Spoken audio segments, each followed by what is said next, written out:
오늘 함께 묵상할 말씀은 민수기 32장 28절에서 42절까지의 말씀입니다. 우리는 종종 약속을 했다가 지키지 못하는 경우가 많습니다. 하나님께 한 약속은 더더욱 그렇습니다. 그만큼 약속하기는 쉬워도 그 약속을 지키고 이행하는 것은 어렵습니다. 더 많은 결단과 의지와 믿음이 필요합니다. 그러나 신앙은 언제나 순종의 수고가 있어야 합니다. 순종을 심어야만이 순종의 열매를 거둘 수 있습니다. 그래서 28절, 이에 모세가 그들에게 대하여 제사장 엘르앗살과 눈의 아들 여호수아와 이스라엘 자손 지파의 수령들에게 명하니라. 모세는 루벤 지파와 갓 지파가 한 약속을 공식화합니다. 자신의 뒤를 이어 이스라엘 백성들을 이끌어갈 지도자 여호수아와 대제사장 엘르앗살에게 루벤 지파와 갓 지파가 다짐한 약속들을 공식적으로 통보한 것입니다. 29절, 모세가 그들에게 이르되 갓 자손과 루벤 자손이 만일 각각 무장하고 너희와 함께 요단을 건너가서 여호와 앞에서 싸워서 그 땅이 너희 앞에 항복하기 이르면 길르앗 땅을 그들의 소유로 줄 것이니라. 루벤 지파와 갓 지파가 요단 동편 땅을 받는 대신 남자들은 가나안 정복 전쟁에서 선봉으로 서겠다고 약속했습니다. 이 약속은 모세와 개인적으로 한 약속이었습니다. 그래서 모세는 그들이 한 약속이 순간의 위기를 모면하거나 일시적인 감정 때문에 한 약속이 되지 않도록 공식화했습니다. 증인들을 세웠습니다. 그 증인들이 바로 여호수아와 엘르앗살 그리고 각 지파의 수령들이었습니다. 이들이 약속을 잘 지킬 수 있도록 증인이 되는 역할도 있지만 그 약속을 잘 지킬 수 있도록 살펴주고 도와주는 역할이기도 했습니다. 이처럼 속으로 다짐하는 약속은 언제든지 스스로 무효화시킬 때가 있습니다. 그만큼 우리의 의지가 약하기 때문입니다.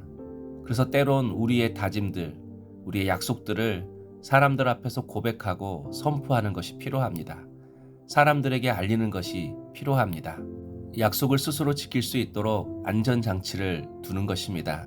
또한 누군가 하나님의 약속을 지키기 위해 노력하고 있다면 그 약속을 잘 지킬 수 있도록 돕고 협력하는 이가 필요합니다.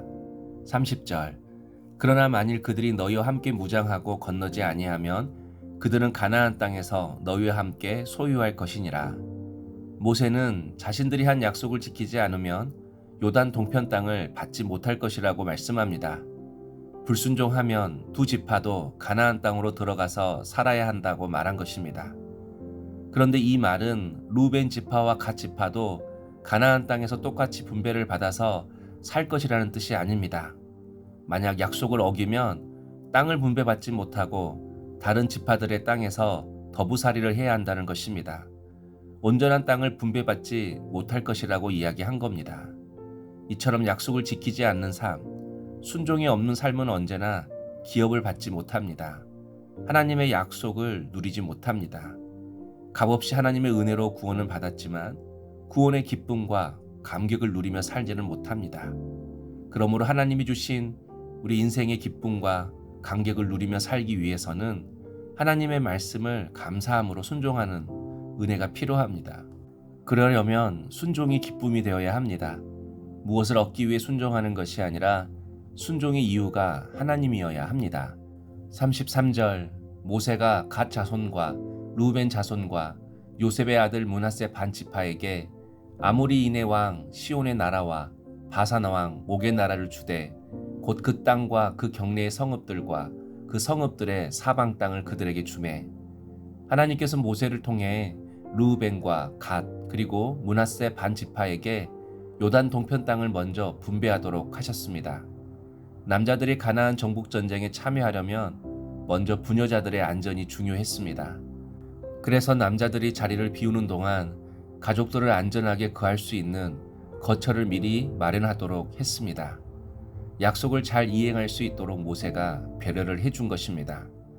이처럼 하나님은 우리에게 헌신과 순종만을 강요하지 않습니다. 하나님은 우리의 삶도 살피십니다. 하나님에게 한 약속, 하나님의 사명을 이루게 한 약속들을 잘 지킬 수 있도록 하나님께서 우리의 삶을 보호하시고 인도하십니다. 그래서 겉으로는 내가 순종하는 것 같지만 순종할 수 있도록 믿음을 주시는 것입니다. 감동을 주시는 것입니다.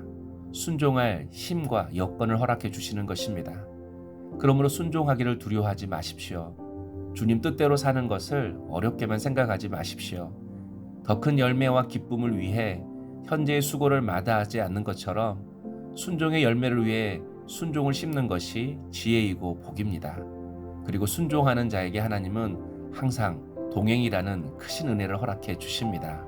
40절 모세가 길르앗을 므낫세의 아들 마길에게 주매 그가 거기 거주하였고 처음 요단 동편에 머무르겠다고 모세를 찾아간 지파는 르우벤과 갓 지파 이렇게 두 지파뿐이었습니다. 그런데 갑자기 므낫세 지파가 등장합니다. 므낫세 지파도 요단 동편에 남기를 원했던 것 같습니다. 그런데 이 일로 인해 므낫세 지파가 둘로 쪼개어졌습니다. 절반은 가나안 땅에 들어가겠다.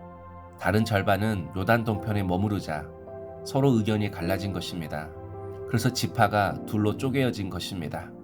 성도 여러분, 므낫세 반지파는 왜 르우벤과 갓 지파와 함께 요단 동편에 머무르려고 했을까요? 바로 보상받고 싶은 마음 때문이었습니다. 아모리 족속이 거주하고 있었던 요단 동편을 정복하는데 가장 큰 공을 세운 지파가 므낫세 지파였습니다. 그래서 하나님께 자신들의 공을 땅으로 보상받고 싶었던 것입니다. 이처럼 보상받기를 원하는 신앙은 언제나 우리를 제자리에 머물게 합니다. 그래서 신앙은 하나님이 주신 것에 관심을 두는 것이 아니라 하나님 그분이어야 합니다. 하나님께 붙들려 사는 것, 하나님과 동행하는 것, 그래서 하나님이 그냥 기쁘고 좋은 것, 그런 이유로 기쁘고 자원하는 마음으로 하나님의 뜻에 순종하며 살아가는 것, 바로 이것이 참된 믿음의 삶입니다. 그러므로 성도 여러분, 성도의 삶은 끝까지 약속을 따라가는 것입니다. 하나님과 동행하며 사는 것입니다. 그것이 가장 큰 복이고 하나님이 주신 상급이고 기업임을 잊지 말아야 합니다. 기도하겠습니다. 하나님, 우리 자신을 위해 하나님 앞에 자주 약속하고 서원했음을 고백합니다. 이제는 하나님이 주시는 복 때문이 아닌 하나님 그분을 기뻐하게 하시고 하나님께 보상이 아닌 하나님과 동행하는 삶을 갈망하는 인격적인 신앙을 갖게 하옵소서. 예수님의 이름으로 기도하옵나이다. 아멘.